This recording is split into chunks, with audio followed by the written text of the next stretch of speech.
Teknologi. Assalamualaikum warahmatullahi wabarakatuh. Perkenalkan, saya Randi Oktari, Duta Teknologi Kemendikbudristek tahun 2023.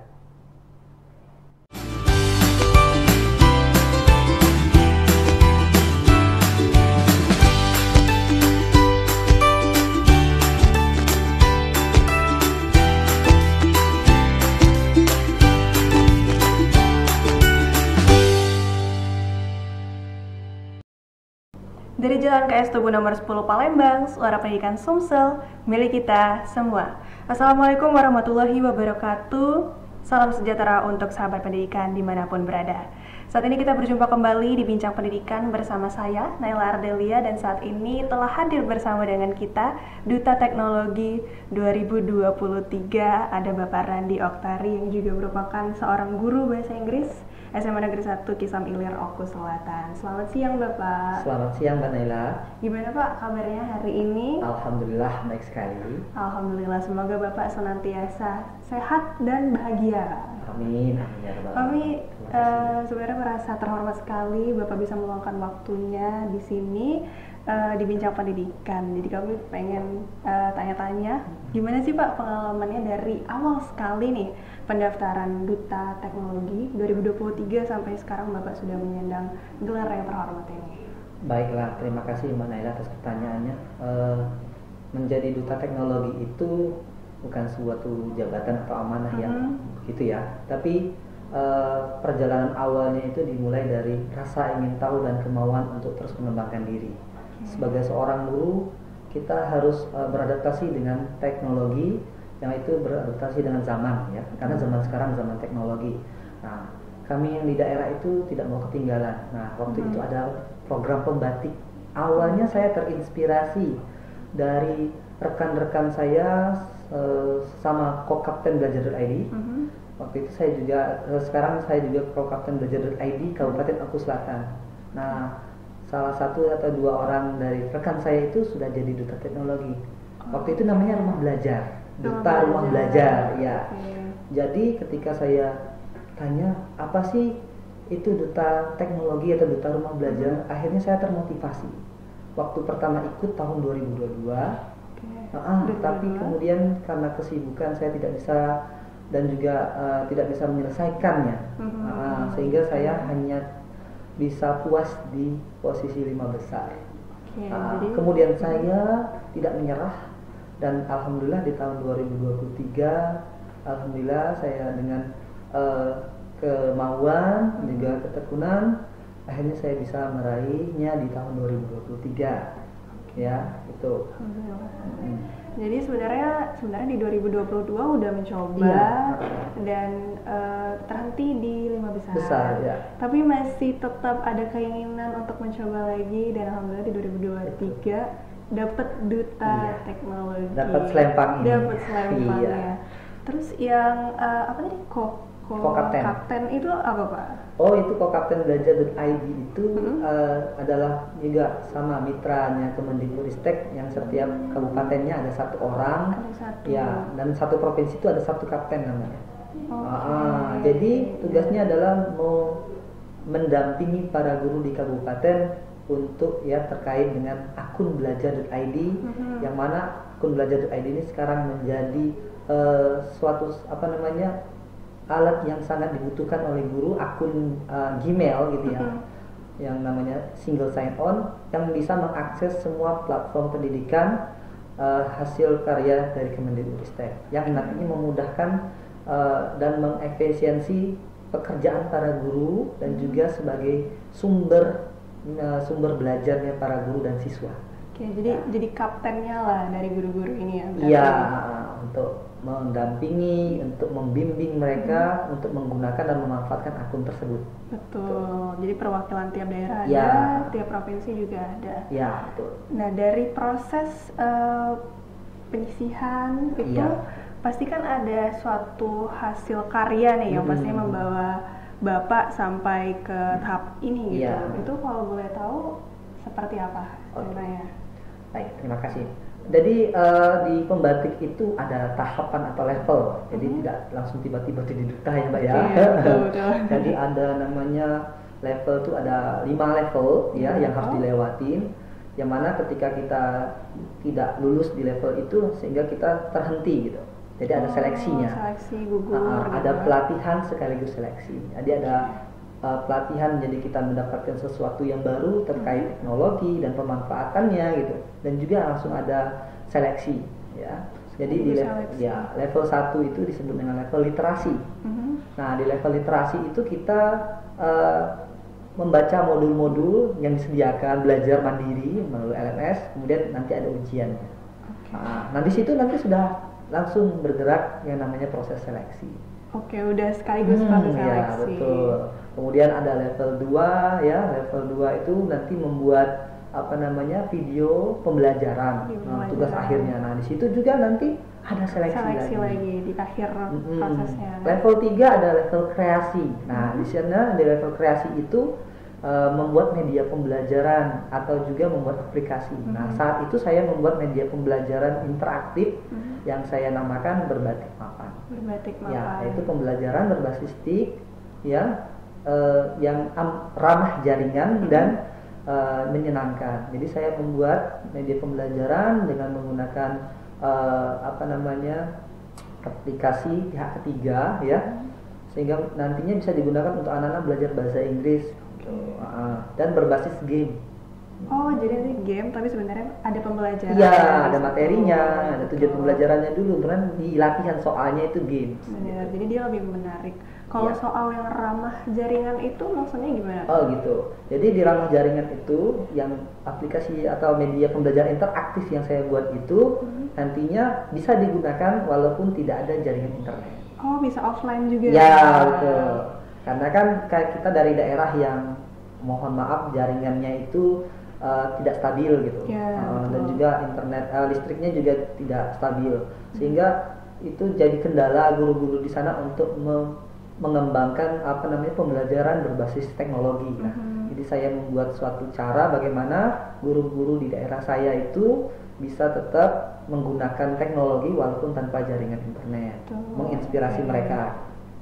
Jadi untuk level 3 tadi rutenya bisa offline juga. Ada level 4. Jadi level 3 itu nanti tinggal yang tersisa tinggal 30 orang. 30 orang masuk ke level 4 yang disebut dengan level berbagi dan berkolaborasi. Di sana mereka kita itu bekerja sama dengan para kompetitor atau para peserta lain lah ya bahasanya ya, untuk melakukan webinar ya, berbagi praktik baik yang sudah kita lakukan sebanyak-banyaknya. Itu berbaginya ke siapa? Dengan guru-guru lain. Oh, dengan guru-guru. Ya, bisa dalam satu daerah maupun kolaborasi antar provinsi boleh. Oke, itu juga boleh ya berarti sama provinsi lain. Terus nanti penilaiannya adalah dari pihak Pusdatin. Nanti akan menilai berapa banyak yang sudah dilakukan, pesertanya berapa gitu. Jadi masalah penilaian memang itu kembali ke pihak BLPT-nya atau Pusdatinnya. Jadi kita tidak tahu. Betul. Tiba-tiba nanti pas level 4 selesai diumumkan 5 besar. Di level 5. Di level 5. Nah, di level 5 itu baru nanti wawancara langsung dengan tim Pusdatin BLPT waktu itu, BLPT yang namanya ya sekarang. Nah, jadi ketika sudah wawancara, di wawancara itu unjuk kerja dan juga menyampaikan program kita.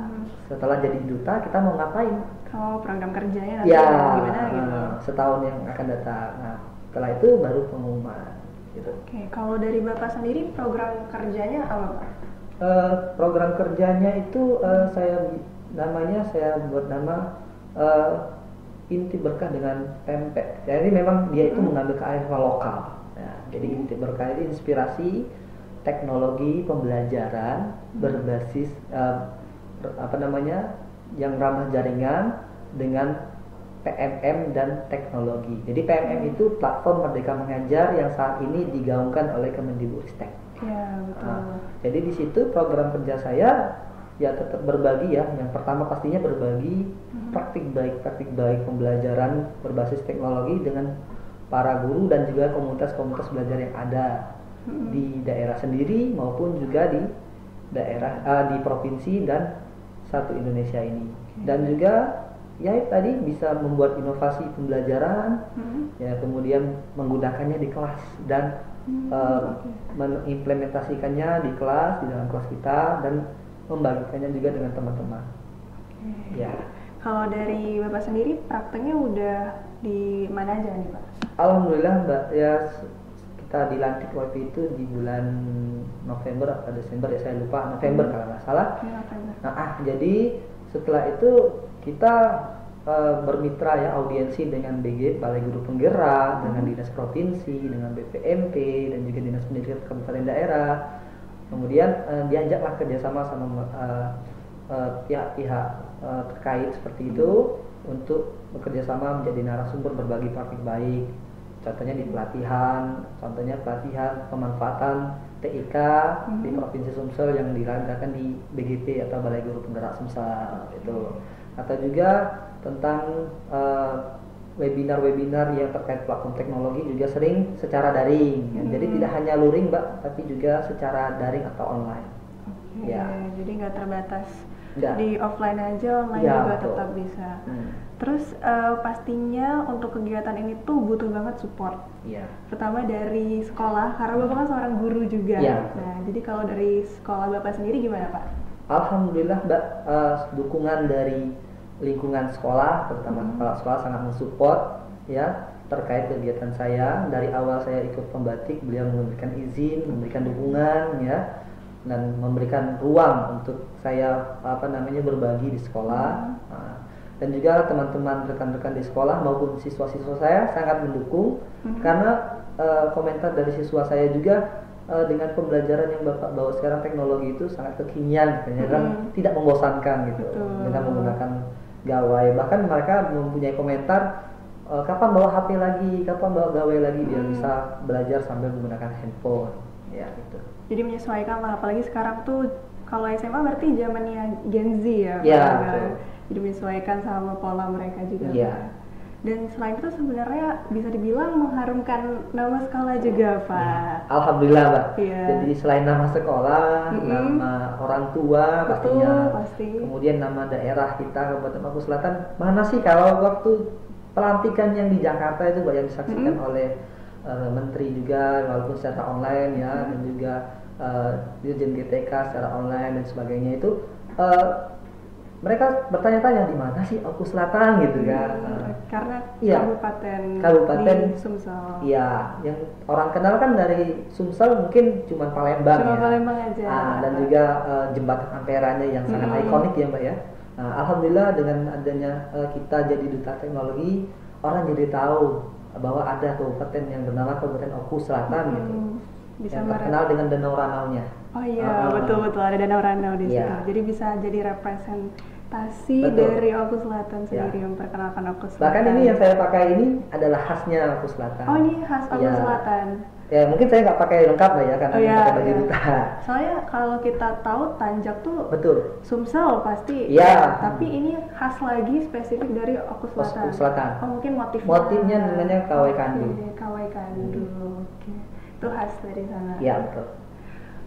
Itu keren sih, bisa memperkenalkan budaya juga. Betul. Dan juga kalau bahkan waktu pelantikan kita itu ada orang 10 itu yang terlibat untuk memperagakan tarian nasional, tarian kreasi.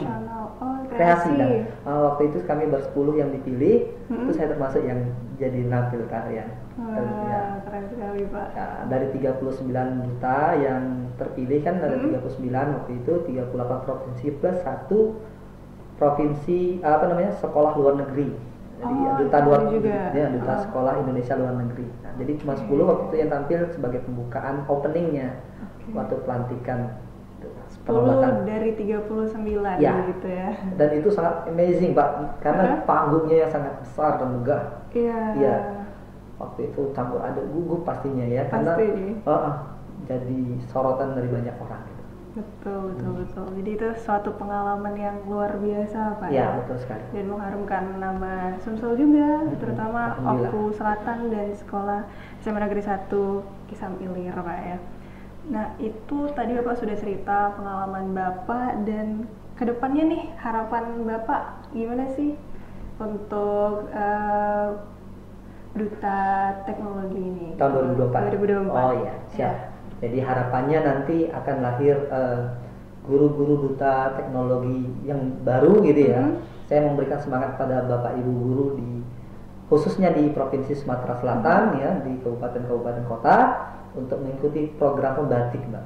Jadi program ini sangat menarik ya, sangat luar biasa karena banyak pengalaman yang bisa didapatkan, banyak manfaat yang bisa diterima. Contohnya kayak saya public speaking saya dulu sangat jelek. Saya seorang introvert dulunya. Tapi ketika kita sudah jadi guru, kemudian belajar dan punya pengalaman, sekarang alhamdulillah bisa berdiri jadi narasumber di depan banyak orang gitu kan, bisa sekali. Percaya diri gitu. Nah, ini salah satu manfaatnya, salah satu manfaat yang saya rasakan, dan juga saya merasakan bahwa pembelajaran di kelas saya bisa disesuaikan dengan zamannya anak-anak gitu. Jadi Bapak Ibu tidak ada ruginya ikut pembatik ya. Jadi banyak manfaat. Selain itu, ketika kita menang akan ada banyak manfaat lainnya, hadiah yang menunggu gitu ya. Jadi selain keuntungan personal tadi, bisa upgrade diri sendiri dan juga standar pendidikan di lingkungan sekitar kita. Iya, betul sekali. Oke, terima kasih Bapak atas waktunya yang sudah diluangkan bersama Sahabat Pendidikan di Bincang Pendidikan. Demikianlah Bincang Pendidikan kita hari ini. Saya Nela Ardelia atas nama kru yang bertugas dan pimpinan yang bertanggung jawab mengucapkan terima kasih. Jumpa kembali di Bincang Pendidikan selanjutnya. Wassalamualaikum warahmatullahi wabarakatuh. Sahabat Pendidikan Sumsel, milik kita semua.